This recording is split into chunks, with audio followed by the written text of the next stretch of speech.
আসসালামু আলাইকুম বন্ধুরা, নতুন আরেকটা ভিডিওতে আপনাদেরকে স্বাগতম। আমি আরেকটা নতুন খামারের কাজ শুরু করলাম, চারি বানানোর কাজ শুরু করলাম। এগুলা চারিগুলা দুইটা গরুর জন্য একটা চারি করছি। এটা করার একটা উদ্দেশ্য হইল, দুইটা গরুর জন্য যদি আমরা একটা চারি করি তাহলে কি হয়, ওই যে একটা গরুর সাথে সমন্বয় করি ঘাসগুলা খেয়ে ফেলে। আমরা আরও দুইটা আছে তো, ওটা সিঙ্গেল করছি, এই জন্য এটা লম্বা করে করা হয়েছে আর কি। দেখি কি অবস্থা, এক একটা সারি এক এক রকম করি আর কি। আবার এটার বিশেষত্ব হয়েছে এটার পানির লাইন দিই নাই। পানির লাইন দিলে কি হয়েছে, ওই পানির লাইনের ওই ছিদ্রতে এই জীবাণু থাকে।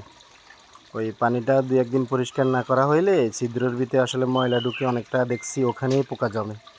তাই এটাতে ওই গভীরতা একটু কম দিছি, যেহেতু এখানে দানাদার খাদ্য আর পানি দিলে যেন দ্রুত পানিগুলো খেয়ে গরু শেষ করে ফেলে, তাহলে আর পানি থাকার কোনো চান্স নাই। আর এখানে অটো পানির ড্রিঙ্কিং দেওয়া হবে, এজন্য ডিপ কম দিছি। তবে দুইটা গরুর জন্য একটাই দিছি চারি, দেখি কি হয় আল্লাহর রহমতে।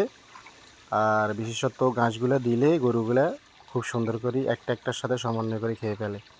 তো চারির কাপ প্রায় শেষ, আজকে আস্তর করা হয়েছে, ঢালাই দিছি, নেট ফিনিশিং দিছি। তবে আমি এই চারিগুলো একটু লম্বা করে করছি, দুইটা গরুর জন্য প্রায় 5 ফিট লম্বাতে 50 ফুট করছি, পাশে 15 ফুট করছি, 11টা গরু দিছি। 5 ফুট থেকে একটু কম হয়েছে দুইটা গরুর জন্য। জি, তো কেমন হয়েছে জানাইবেন, আর সবাই আমার জন্য দোয়া করবেন।